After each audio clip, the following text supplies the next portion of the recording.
하나님 말씀 함께 보시겠습니다. 마가복음 5장 1절부터 13절입니다. 마가복음 5장 1절부터 13절.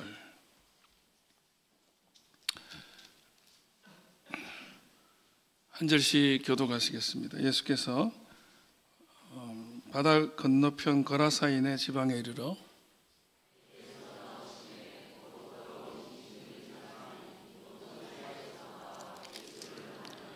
그 사람은 무덤 사이에 거처하는데 이제는 아무도 그를 쇠사슬로도 맬 수 없게 되었으니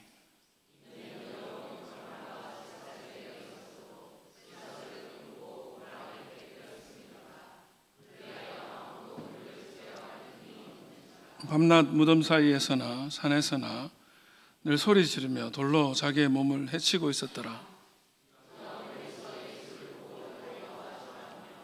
큰 소리로 부르짖어 이르되 지극히 높으신 하나님의 아들 예수여, 나와 당신이 무슨 상관이 있나이까? 원하건대 하나님 앞에 맹세하고 나를 괴롭히지 마옵소서 하니,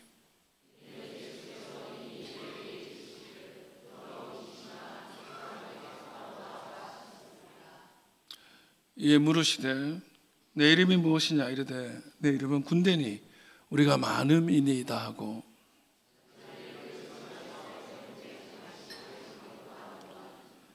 마침 거기 돼지의 큰 떼가 산 곁에서 먹고 있는지라.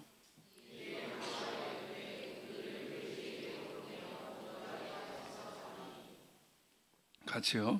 허락하신 더러운 귀신들아 나와 돼지에게로 들어가매 거의 2,000마리 되는 떼가 바다를 향하여 비탈로 내리다라 바다에서 몰사거늘. 아멘. 이 시간 이 말씀으로 응원의 프로젝트 5번째 시간, 고통스러운 인생의 나날을 사는 당신에게, 고통스러운 인생의 나날을 사는 당신에게, 이런 제목으로 하나님 말씀 나누겠습니다. 제가 최근에 응원의 프로젝트를 하면서 보고 있는 책 중에 하나가 이의수 님이 쓴 다 괜찮아 라는 책입니다. 응원이 필요한 우리 모두에게 아주 필요하고 깊은 의미가 있는 제목 같아요. 우리 옆 사람에게 한번 할까요? 다 괜찮습니다. 다 괜찮습니다. 이 책의 내용 중에 참 마음이 잔잔해지고 위로가 되는 글이 있는데, 한 챕터의 제목이 그래요. 냇물에서 돌들을 치우면 냇물은 노래를 잃는다. 그 냇물에서 돌을 치우면 냇물의 노래가 사라진다는 거예요. 그 글이 이래요. 냇물 사이사이에 박혀있는 돌들은 얼핏 물의 흐름을 방해하는 쓸모없는 존재로 보이지만 실은 냇물이 노래하며 흘러가게 도와준다. 이렇게 됐어요. 돌들이 없으면 유속도 빨라지고 더 물이 잘 흐를 거라 생각하지만 그 돌 때문에 이 냇물은 아름다운 소리를 내며 아름다운 여행을 하게 된다. 이런 내용이에요. 우리 인생의 돌들이 결국에는 우리 인생을 아름답게 만들고 노래 부르게 하고 아름다운 추억을 가지게 한다. 뭐 이런 내용의 글이에요. 그러면서 우리가 이 응원의 프로젝트를 하는 이유들을 여기서 발견하게 되는데, 내용 중에 하나가 이런 게 있어요. 그게 유명한 영웅들 얘기가 나와. 그분들이 다 어려움을 극복했던 이야기들. 예를 들면 베토벤이 소리를 듣지 못하는 게, 귀가 먼 거죠. 그래서 소리를 듣지 못하자 귀가 아닌 마음으로 음악을 듣는 경지에 이르게 된 거죠. 악보만 보고도 소리를 듣는 거예요. 그 청각을 잃은 고통 속에서 나온 작품이 그 유명한 베토벤 교향곡 9번 합창이었더라. 그러면서 야, 훌륭하네. 이제 우리는 생각하고 교회 강단에서도 이런 얘기 많이 하는데, 근데 이런 얘기를 하는 거죠. 위인들의 이런 상실의 경험을 예로 들면서 이 상실의 긍정성을 이야기하는 것, 결국 그런 일이 그에게 도움이 됐더라, 이런 이야기하는 건 너무 결과만 보고 말하는 거 아니냐라는 거죠. 상실감에 빠져서 길을 멀었어. 그때도 이 길 먼 것이 내 인생에 도움이 될 거야 라고 과연 생각하는 사람이 몇 명이나 있겠는가, 이런 얘기를 해요. 그렇죠? 단테는 신곡을 쓰기 전에 그 유명한 베아트레체를 잃어요. 연인을 잃죠. 그 연인을 잃었을 때 이게 내 인생의 덕이 되리라, 이렇게 생각하냐는 거예요. 모차르트가 가족을 다 잃었을 때 이게 내 음악 인생의 덕이 되리라, 이렇게 생각 안 한다는 거죠. 직장을 잃고 생계가 막막한 상황에서 이 고통이 나중에 내 삶의 미끄럼이 되고 나를 높여줄 거야 라고 생각할 여유를 가진 사람이 도대체 몇 명이나 되겠냐는 거죠. 그렇잖아요. 그런데 왜 그런 얘기를 하냐? 다만 상실의 경험과 그로 인한 상처가 그 인생을 파괴하는 것만은 막자는 거죠.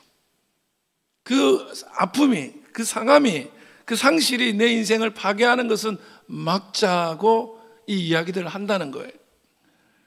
그래서 충분히 슬퍼하고, 충분히 아파하고, 충분히 고통스러워하고, 우리가 괜찮다고 얘기하잖아요. 울어도 괜찮아, 넘어져 있어도 괜찮아. 그러나 그렇게만 두면 또 안 되는 것이, 그 고통이 나를 이기도록은 두지 말라는 거예요. 괜찮지만, 아파하고 울고 있는 거 괜찮지만 거기서 바닥을 치고 일어날 필요가 있지 않냐는 거예요. 그래서 용기를 주는 거죠. 그래서 우리가 응원해 프로젝트를 하는 이유는, 당신을 응원합니다, 당신이 오늘 응원합니다, 당신이 그거 하는 거 우리도 원해 라고 말하는 이유는, 좌절하고 넘어져 있는 그 상태로 쓰러져서 영원히 패배자가 되지는 말라는 거죠. 응원할 테니까 한번 일어나 보자는 거죠. 실은 오늘 제목 때문에 제가 고민이 많았습니다. 고통스러운 인생의 나날을 사는 당신에게 라는 제목으로 결국 제목을 정했지만, 제일 먼저 생각했던 제목은 삶이 미칠 것 같은 당신에게 라는 제목이었어요. 도저히 미칠 것 같네, 이 생각이 제일 먼저 떠올랐고, 그 다음에 생각한 게 도대체 제정신으로 살 수 없다는 당신에게 라는 제목을 생각했었어요. 아니, 제정신으로 어떻게 살아요? 라고 말하는 사람에게 말씀을 나누고 싶었던 거죠. 근데 실은 이것이 저의 어떤 경험에서 기인한 건데, 제가 MBC 방송국에 다니던 시절에 방송국 사람들은 이렇게 술을 즐깁니다. 근데 이제 식사할 때마다 반주 삼아 술을 드시고, 늘 저녁이 되면 취해 있는 선배가 있었어요. 단 하루도 술에 취해 있지 않은 날을 제 기억에 본 적이 없었어요. 늘 술을 마시고 있었고 술에 취해 있었던 거죠. 제가 그분에게 어느 날 물었어요. 선배는 왜 이렇게 술을 많이 드시냐고. 늘 이렇게 술을 드시고 있네. 그랬더니 저한테 오히려 물어요. 야, 어떻게 맨정신으로 살 수 있냐? 어떻게 술 안 취해서 취하지 않은 맨정신으로 살 수 있냐라고 저한테 묻던 거예요. 도저히 맨정신으로는 살아갈 수 없을 만큼 그에게 삶은 고통스럽고 고달팠고 너무 아팠던 거죠. 그가 살아가는 그 세상은, 자기가 보는 세상은 너무나 뭔가 부조리하고 너무나 아픔이 있는 세상이었던 건가 봐요. 그래서 늘 미칠 것 같다는 말을, 우리 보기에는 전혀 그런 상황이 아니신데도 불구하고 미치겠어 라는 말을 입에 달고 살았던 선배가 있었습니다. 정말 그런 삶이 있죠. 정말 미칠 것 같다고, 자기 스스로 생각해도 이게 아닌데 그렇게 생각하는 방향으로만 인생이 흘러가. 난 저 길로 안 가야지 하는데 꼭 그 길로 가게 되고, 자꾸 일이 꼬여서 내가 원하지 않는 일만 생겨. 그래서 뭔가 헤어나오려고 애를 쓰는데도 마치 늪에 빠지듯이 오히려 더 깊이 빠져들고, 마치 뭔가에 묶여서 결박당한 사람인 양 스스로 걷지를 못하고 있고 뭔가에 끌려 들어가는 그런 자신을 발견하는 사람들이 있습니다. 저도 한때 그런 경험이 있었어요. 하지 말아야지, 이거 하지 말아야지 하면서도 아닌데 이거는 아닌 줄 알면서도 그 일을 반복하고 그 일을 계속하는 자기를 발견하는 거예요. 도대체 왜 나는 내가 마음먹음대로 살지 못하지? 난 누가 나를 조종하는 건가? 라는 생각마저 드는 자기의 파괴적인 판단을 하는 사람들이 있죠. 오늘 우리가 읽은 본문은 흔히 거라사 광인을 치유하시는, 귀신 축출하는 그런 내용으로 아주 성경에 많이 알려져 있는 장면 중에 하나입니다. 귀신을 돼지떼에 넣어서 돼지떼들이 물에 빠져 죽었더라 하는 얘기 정도는 다 알잖아요. 여기 광인이라고 예전에는 이름을 썼는데 여기는 이제 귀신 들리는 사람이에요. 근데 이 광인, 미칠 광자, 미친 사람이라는 거죠. 그래서 이 광인하면 극단적인 사람, 우리가 잘 보기 힘든 사람으로 생각하지만 이 모습이 실은 다른 모습의 나일 수도 있어요. 정신과 의사들은 그런 얘기를 합니다. 오늘 이 시대를 살아가는 현대인치고 정신병에서 자유하는 사람은 아무도 없다. 한 가지씩 정신병적인 아픔을 가지고 있다. 그렇게 자신 있게 얘기해요. 우리 모두는 알게 모르게 정신적인 스트레스를 받고 있고 트라우마를 겪고 있고 노이로제에 시달리고 있다는 거예요. 거기서 자유한 사람은 아무도 없다. 저마다 독특한 형식의 삶의 고뇌가 그를 미치게 만들고 있다는 거죠. 그래서 남모르게 다 괜찮아 보이는데 그가 가지고 있는 아픔이 거기 있더라는 거예요. 저는 이 소리를 들으면서 그 방송국 시절에 선배가 생각났어요. 저분은 도대체 왜 저렇게 세상에 미칠 것 같았을까? 예. 늘 머리를 긁고 있고 못 살겠다라고 얘기를 하고 학교도 좋은 학교 나왔어요. 보통 부산 MBC 방송국은 뭐 부산에 있는 대학교에 뭐 정치외교학과나 이런 데 나온 사람들이 PD를 많이 하는데 이 사람은 그래도 중앙대 연극영화과 나와가지고 하는 사람인데 도대체 미치겠다는 거예요. 이 현대인들의 모습의 한 측면을 보여주는 이 사람은 오늘 5절에 이렇게 얘기를 해요. 밤낮 무덤 사이에서나 산에서나 늘 소리 지르며 돌로 자기의 몸을 해치고 있었더라는 거예요. 무덤 사이에서나 산에서나 어디서나 소리를 늘 지르고 있다는 거예요. 늘 소리 지르고.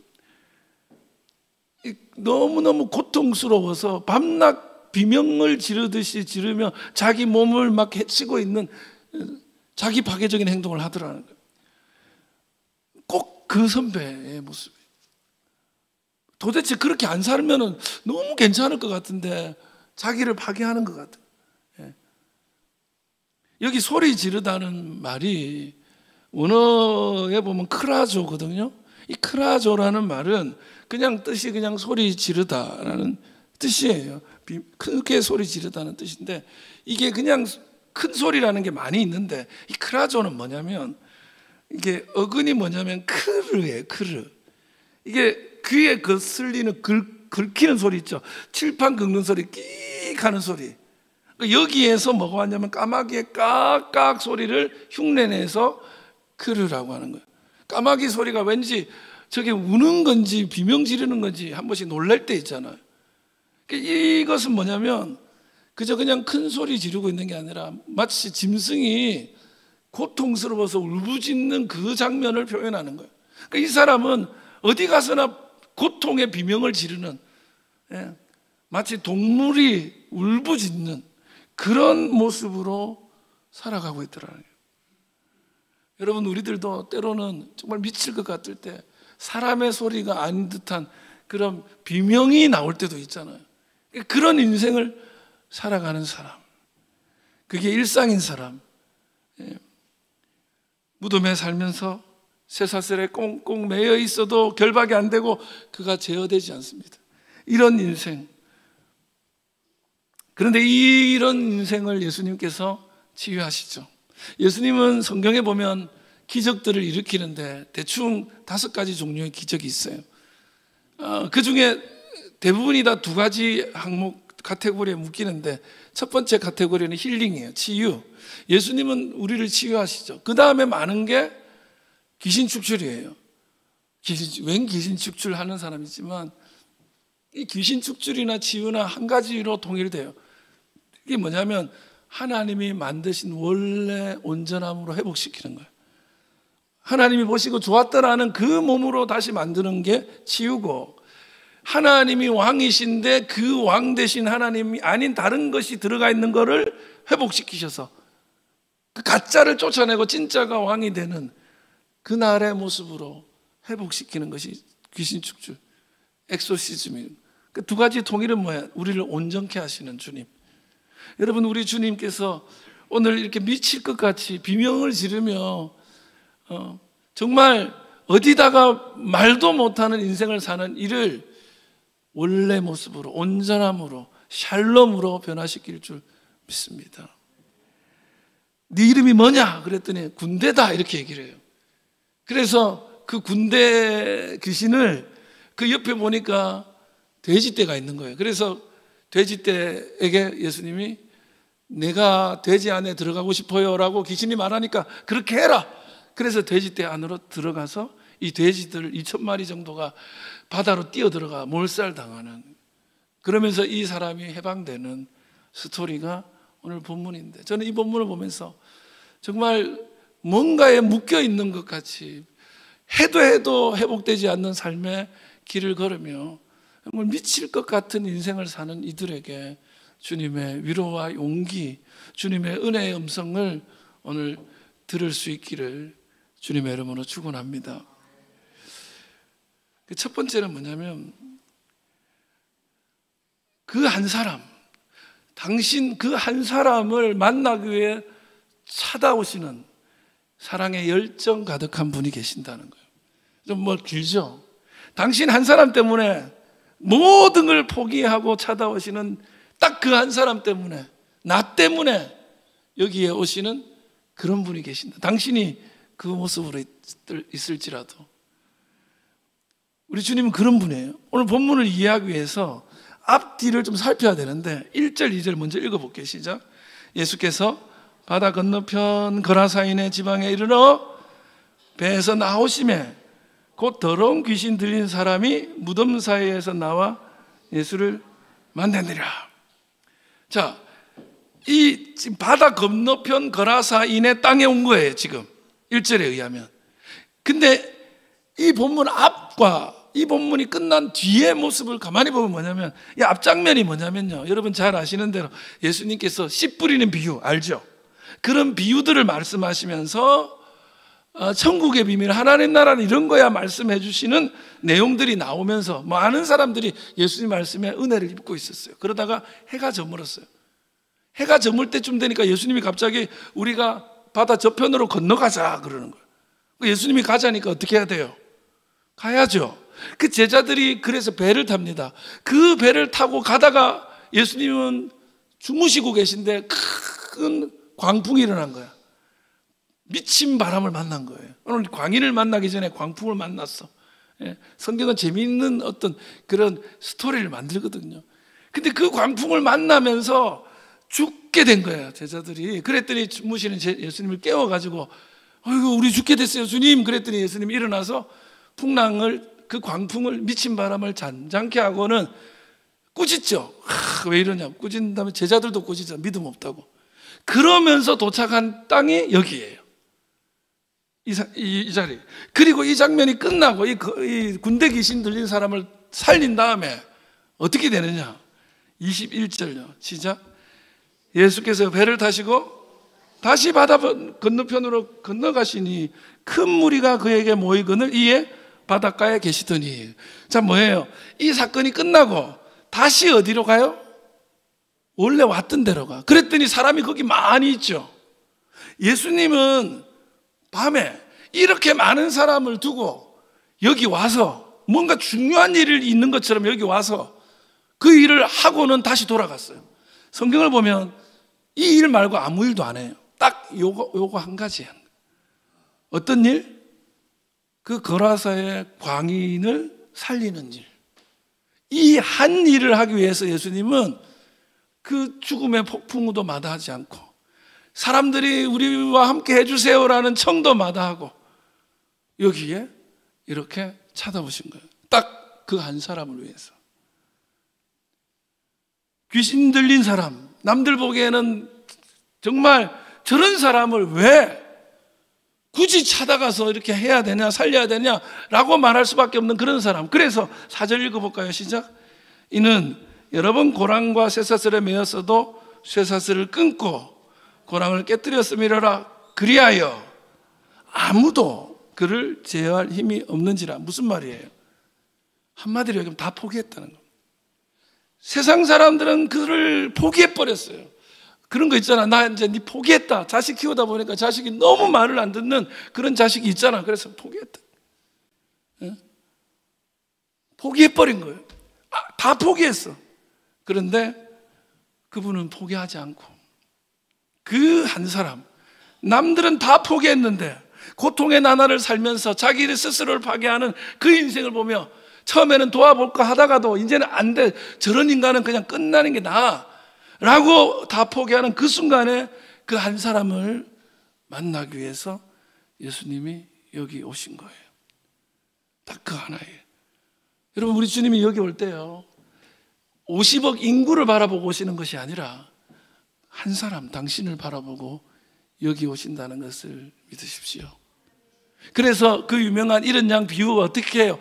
99마리의 양을 두고 한 마리를 찾아가는 거예요. 99마리는 어떻게 돼요?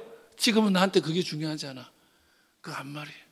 세상에 많은 일이 있지만 마치 그 사람밖에 없는 것처럼 거기에 찾아오시는 주님이 우리 주님 예수 그리스도이신 것입니다.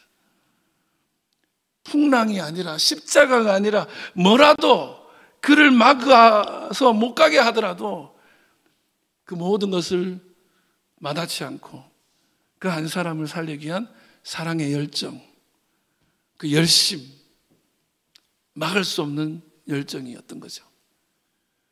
저도 연애 시절에 한 사람을 향한 열정으로 10수년을 따라다녀 오늘에 이르러 3호를 만들어서 평생을 구박하고 있지 않습니까?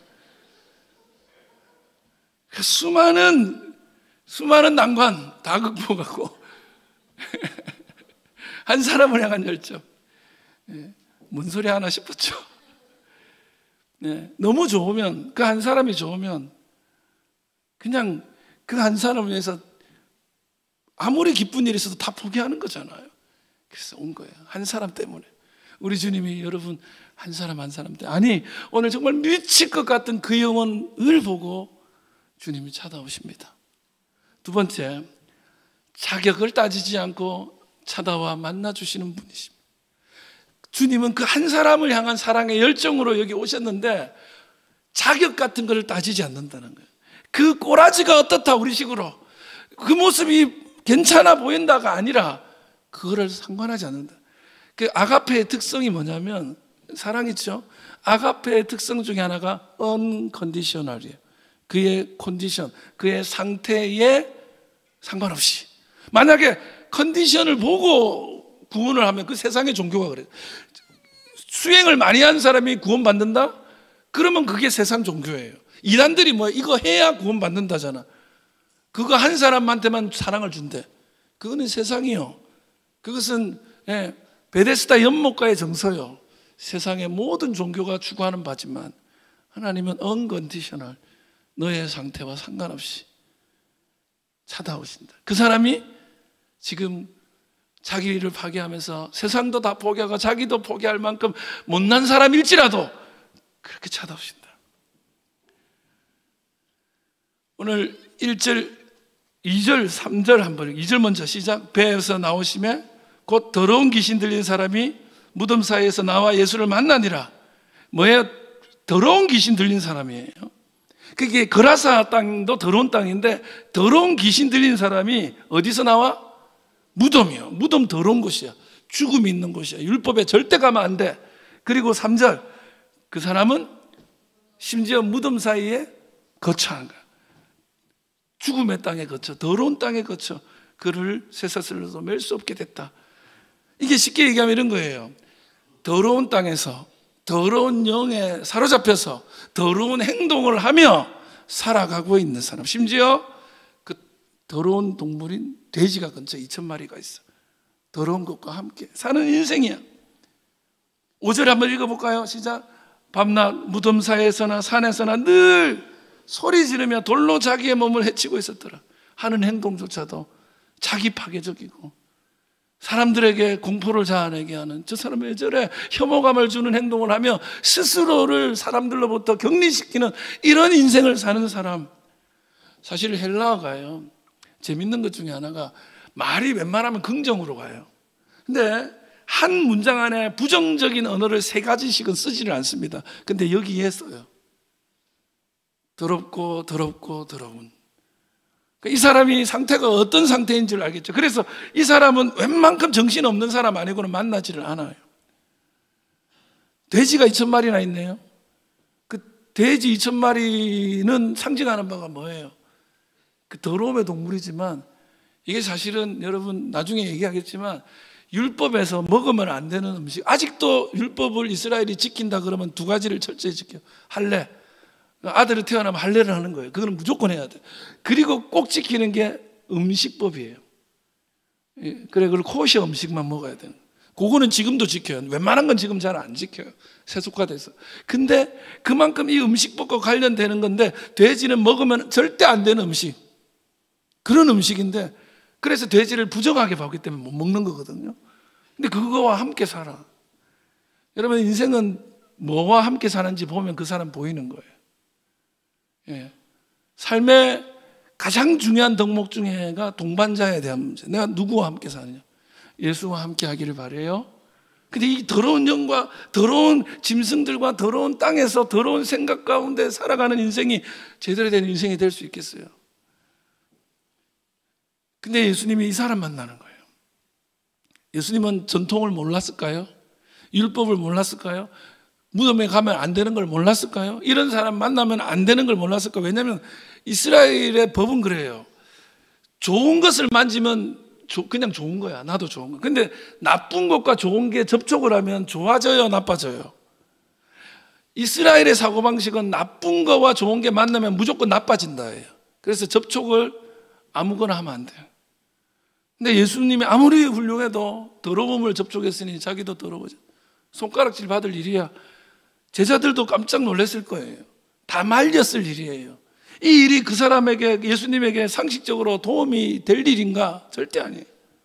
그런데 예수님께서는 아무 도움도 되지 않을, 그 스스로에게도 내가 그렇게 훌륭한 사람을 전도했다가 아니라 소위 말해서 인생 막 사는 인생을 전도했다. 왜 그런 사람 교회 데리고 왔어? 그럴 수 있는 사람입니다. 성도님들 중에 목사님 죄송합니다 얘기를 저를 만날 때마다 하는 분들이 있어요. 이유는 뭐 명확해요. 교회 안 나오거든요. 교회 안 나오고 뭐 한때 열심히 했는데 교회 안 나오는데, 안 나오면서 하는 말이, 목사님 죄송합니다. 왜 죄송하냐? 아니 뭐 하나님 볼 낯이 없어가 막 교회도 못 가고. 하나님 볼 낯이 있는 사람만 여기 온 거예요? 저는 하나님이 볼 낯이 있어서 여기 강단했었을까요? 아니요. 우리 주님은 언컨디션, 여러분의 상태 때문에 사랑하는 게 아니에요. 사랑하시는 분이니까. 로마서 8장 2절에 이렇게 얘기를 합니다. 이는 그리스도 예수 안에 생명의 성령의 법이 뭐죠? 죄와 사망의 법에서 너를, 원래 우리는 율법의 승리자가 아니고요, 죄와 사망의 법에 결박당한 사람, 죄인인 거예요. 우리가 컨디션이 좋아서 주님이 우리를 찾아온 게 아니라 그 상태, 그 모양, 그 꼴인데도 찾아오신 분이에요. 그게 아가페예요. 그게 주님이에요. 그래서 사랑하니까 물불을 안 가리는 거야. 그래서 저는 예수님의 사랑을 물불 가리지 않는 사랑이라고 말해요. 눈에 콩깍지가 낀 사랑.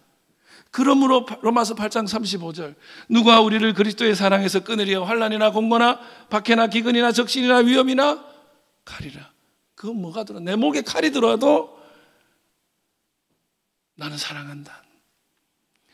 두 사람이 연애할 때, 사랑에 빠져가지고 있을 때, 남편 될 사람이라며 남자친구를 엄마 아빠한테 소개했더니 자네 아버지 많은가? 아유, 돌아가셨습니다. 어머니 뭐 하시는가? 어렸을 적에 뭐 떠나셔서 기억이 없습니다. 이제 그러면 자네는 뭐 하는가? 열심히 지금 뭐 직장 생활합니다. 도대체 뭘 믿고 내 딸을 달라는가? 그러면서 막 말리죠. 그런 말 해보셨어요? 예, 하지 마세요. 예, 그런 거 하지 마. 예, 그냥 뒤에 잠깐 데려가서 막 때려. 그냥. 근데 보세요. 그렇게 말리면 어떻게 해요? 아빠, 나는 그런 거 보고 결혼하는 거 아니야. 난 그 사람이 너무 좋아. 그래서 그 사람의 집이나 그 사람의 차나 그 사람의 부모가 아니라 그 사람하고 결혼하는 거야 하면서 그 다 필요 없다는 거야. 예, 그러면서 사랑의 콩깍지가 만든 불굴의 사랑으로 예, 울면서 결혼하죠. 예? 그 막 아빠 안 와 있고 막 사랑은 그런 거잖아요. 여러분 제가 이제 신학생 때 많이 왔다 갔다 하면서 도왔던 선교단체가 하나 있는데, 그리고 나중에 이제 후원 정도 하고 그러고 있는 데가 있는데, 옥바라지 선교회라고 있어요. 옥바라지는 뭐냐면 감옥에 가신 분들, 특히 뭐 억울하게 가신 분들도 많고 하니까 그분들을 옥바라지 하는 거예요. 근데 그 옥바라지는 대충 누가 하냐면 부모들이에요. 뭐 연인들은 잘 안 해. 근데 부모들이 대충 하는데, 그 옥바라지 선교회에서 하면서 보니까 그러니까 대부분은 다 사실 억울한 게 아니야. 소위 흉악범이 맞아. 근데 그 어머니들은 내 아들이 그럴 애가 아니라는 거예요. 예. 그거 순간의 실수라 그러든지, 이게 지금 억울한 누명을 썼다든지, 아니면 사람 잘못 만나가지고 내 아들같이 착한 애가 저렇게 됐다. 그 대부분의 엄마들이 그런 거예요. 아들이 흉악범인데도 그래도 사랑은 멈추지 않는 거거든요. 여러분, 우리는 부모가 자녀를 사랑하는데 이유를 물으면 내 새끼니까 하면 끝나는 거잖아요. 하나님이 우리가 컨디션이 좋아서, 상태가 좋아서, 뭔가 거룩해서 사랑하는 것이 아니라, 하나님 우리의 부모님이시고 어머니이시고 아버지 되시니까 사랑하는 거잖아요. 공부 좀 못한다고 너 이제 우리 집안 사람 아니야, 호적에서 이러는 거 아니라, 지금 내 꼴이 내가 봐도 미안할 정도일지라도 사랑은 멈추지 않는다. 여러분, 우리는 그럼에도 불구하고 이 군대 귀신이 들어차 있는지 모르겠어요. 하나님의 사랑은 이렇게 가리지 않는 사랑인데 우리는 너무 따지는 사랑을 해요. 예, 조건을 따지고 사랑을 따지고 상태를 따져요. 제가 부끄러운 얘기를 하나 하겠습니다. 그냥 시점이라든지 이런 거 말하지 않고 얘기를 하겠습니다. 우리 교회가 어느 분을 좀 도왔으면 싶었어요. 여러 가지 이유에서. 근데 그 모임을 하면서 돕기를 말하는데 어떤 분이 그분 도울 필요 없다는 거예요. 왜? 그분이 생각보다 재산이 많다, 괜찮은 사람인데 저러고 있다라고 얘기를 하는 거예요. 그러면서 지금 그냥 괜찮은데 우리 속이는 거다, 이런 식으로 말을 하는 거예요. 저는요, 무슨 생각했냐면, 속더라도 사람을 살리다가 속았다 그러면 그거는 속을 만한 거라고 생각해요. 근데 자꾸 따지는 거예요. 실제 그분은 그 많았던 재산이라든지 이런 게 다 없어진 사람이었어요. 우리가 따지고 조사하고 막 이러는 거예요. 예. 교회는 그런 거 아니에요. 그냥 사랑하는 거예요. 그게 우리를 향한 사랑이에요.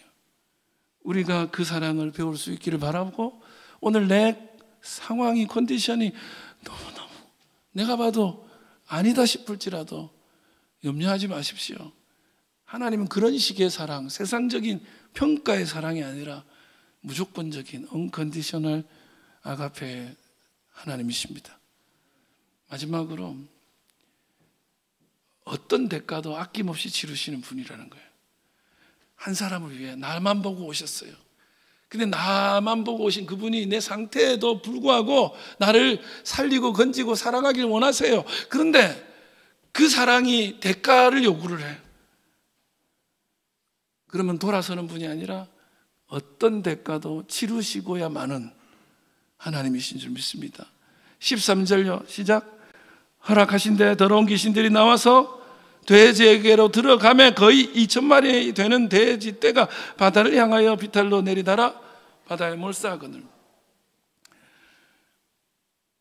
돼지 떼 2,000마리가 몰사합니다. 11절에 이제 보면 그 큰 돼지 떼가 있어요. 그래서 이 군대 귀신이 저 돼지 떼에 넣어주세요, 그렇게 말을 해서 예수님이 허락하고 돼지 떼에게로 귀신이 들어간 다음에 이 돼지들이 바다로 뛰어들어서 다 죽습니다. 그러면서 그 사람은 어떻게 됐을까요? 그 결박으로부터 해방된 거죠. 할렐루야. 오늘 그 은혜가 있을 줄 믿습니다. 근데 보세요, 그 2,000마리 돼지에 주인들이 있어요. 이 돼지가 죽고 나니까 그 이후에 상황이 어떻게 전개되냐면 14절요, 시작. 치던 자들이 도망하여 읍내와 여러 마을에 말하니 사람들이 어떻게 됐는지를 보러 와서, 그리고 17절, 그들이 예수께 그 지방에서 떠나주십시오 간구하는 거예요. 무슨 얘기예요? 여러분, 지금 일어난 일이 너무 무섭기는 한데 예수님과는 같이 있기 싫어. 이유가 뭘까요? 여러분, 이 사람은요, 지금 돼지를 치는 사람들이 있지만 주인이 따로 있어요. 그게 여기 동네에 살아. 근데 이 돼지, 그러니까 이 동네에 안 살고 강 건너에 살아. 돼지는 누가 치고 있냐면 거라사인의 땅, 그러니까 이방 땅에서 돼지를 치고 있는데, 요 돼지는 뭐 하려고 치겠어요? 여러분, 돼지를 사육을 왜 하겠어요? 잡아 먹으려고 하는 거야. 팔아가지고 먹겠다는 사람들한테 팔아서 잡아 먹으려고 하는 사람들에게 팔아서 수익을 얻으려고 하는 거예요. 돼지는 먹으면 된다, 안 된다? 안 되는 거예요. 안 되는데 굳이 비싼 돈을 주고라도 살려고 하는 사람들이 있는 거예요. 불법이 쾌감이 있거든요. 그래서 그거를 노리고 장사하려고 하는 주인들이 따로 있었어요. 2,000마리의 주인들. 이 사람들이 보니까 이게 돈으로 한 사람은 도대체 얼마예요? 엄청난 돈이잖아. 그러면 여러분 같으면 그 정도 손해 입으면 그냥 죽이고 싶을 거야. 근데 못 죽여. 왜? 이거 불법이거든요. 하면 안 되는 일을 자기가 하고 있는 거야. 주인이라 그랬다가 오히려 당신 지금 그 돼지 치고 있어서 누가 얘기하면 끝나는 거예요. 그러니까 이러지도 저러지도 못하지만 너무 아까운 거야. 그래서 예수님 공격하는 거야. 당신 떠나라는 거야. 더 이상 여기 있지 말라는 거야. 여러분, 예수님은 사실 해야 할 일을 하셨어요. 근데 사람들은 그 사람이 살라는 것보다 돼지가 더 중요해요. 2,000마리 돼지가 불법이지만 내 손에 쥐어줄 돈이 더 중요한 거예요. 그래서 예수님은 그들에게 외면당하고 쫓겨납니다. 세상의 계산은 이렇게 안 하죠. 저거 한 사람이 뭐가 대단해서, 지금 우리가 수단과 방법을 안 가리고 돈 벌려고 지금 돼지를 이렇게 치고 있는데 끝까지 그 뭐 미친놈 한 사람? 그럼 그 사람이 죽어야지. 왜 돼지가 죽어? 여러분, 세상의 사고방식은 뭔가 수익을 얻고 이득이 있을 때 움직이는, 작동하는 방식이에요. 그러니까 예수님은 손해보더라도, 대가를 지불하더라도, 자기가 죽더라도 사랑하고야 마는 분이 예수님이에요. 여러분을 살리기 위해서 어떤 대가도 마다하지 않습니다. 로마서 8장 32절에 자기 아들을 아끼지 아니하시고 우리 모든 사람을 위하여 내주신 이가 내주신 거예요. 어찌 그 아들과 함께 모든 것을 우리에게 주시지 아니하겠느냐. 살리기 위해서, 나까지 거 살리기 위해서 대가가 필요하다면 내 몸이라도 주는 것이 부모잖아요. 이 아이를 살릴 수 있으면, 내가 대신 아플 수 있으면 아프겠다는 거예요. 그게 부모예요. 근데 주님은 그렇게 하신 거예요. 2,000마리 돼지 때 우리가 더 붙잡으려고 하는 것일 수 있어요. 우리가 더 중요하게 생각하는 것일 수 있어요. 세상의 공동체에 가면 말도 안 되는 일일 수 있어요. 그러나 예수님은 그거를 지불하십니다. 그 대가를 치르십니다. 그 일 이후에 일어날 모든 일들도 감당하시면서 그 한 사람 살리십니다. 여러분, 우리를 구원하기 위해서 오신 것도 마찬가지 아니에요? 우리를 살리기 위해서 죄의 싹스를 지불해야 된다면 그 싹스는 무슨 대가든지 내가 줄게. 그러면 예수님은 스스로를 십자가에 매다시는 거죠. 오늘 그 은혜가 저와 여러분에게 있는 줄 믿습니다. 오늘 정말 미칠 것 같은 인생을 사는, 정말 미치겠어라는 말이 입에서 그냥 나오는 인생들이 나를 얼마나 사랑하는 분이 있는 줄 알고 그분이 나와 함께하기 위해서 무슨 일을 하고 계신지를 다시 보며 회복되기를 주의 이름으로 축원합니다. 말씀 마치려고 합니다. 오늘 우리 시대를 사는 이들에게 중요한 게 뭘까? 사람이 아니라 돼지죠. 돈이죠. 무슨 쾌락이죠. 우리에게 물으면 왜 삽니까? 이렇게 물으면 가장 솔직한 대답은 돼지 치는 맛에 삽니다. 저 돈벌이 되는 맛에 삽니다. 그런 것일 수 있습니다. 인간은 돼지 한 마리라도 더 소유하려고 혈안이 돼서 수단과 방법을 가리지 않습니다. 그게 뻔히 불법인 줄 알지만 그러면 어때? 그게 내게 가져둘 줄 돈이 얼만데. 돼지가 지배하는 시대. 인간이야 어떻게 되든 말든 돼지 새끼를 많이 가진 사람이 큰 소리를 치고 돈이 말하는 시대. 어디 가나 돈 있는 사람만 인정받는 시대. 그 돼지떼가 지배하는 시대. 어쩌면 군대 귀신이 지배하는 시대를 우리가 살고 있는지 모릅니다. 그러나 거기서 고통당하고 있고, 아니 나는 돈이 없어서 그들의 틈에 끼지도 못하여 한탄하면서 몸을 찢고 있는 사람이 있을 수도 있습니다. 그러나 그 미친 사람을 구원하기 위해서 비싼 대가도 지불하고자 하는 미친 사랑이 있습니다. 그 예수님의 사랑, 오늘 저와 여러분을 향한 사랑. 오늘 너무너무 내 상태가 안 좋아 보여서 나 스스로도 자기를 파괴할 수밖에 없는, 술 한 마시고 어떻게 세상을 살아, 그렇게 살아가는 인생도 주님 보시기에는 주님의 목숨을 던지고도 남음이 있는 사랑의 대상인 줄 믿습니다. 오늘 그 사랑 붙잡게 되기를 주의 이름으로 축원합니다. 기도하겠습니다. 하나님,